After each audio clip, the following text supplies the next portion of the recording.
ఈరోజు దేవుని వాగ్దానము. తనకు మొర్రపెట్టు వారికి యెహోవా సమీపముగా ఉన్నాడు. కీర్తనల గ్రంథము 145వ అధ్యాయము 18వ వచనము.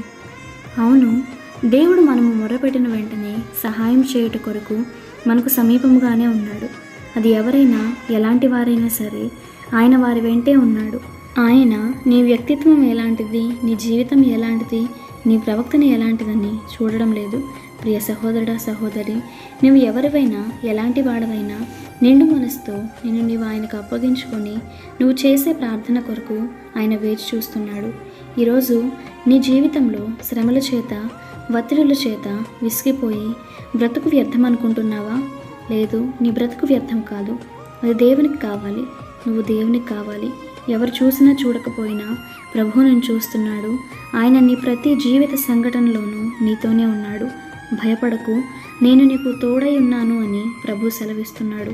గనుక భయము విడిచి ఆయన ఒడిలో విశ్రమించు. ప్రభు కృప మీకు తోడై ఉండును గాక. ఆమేన్.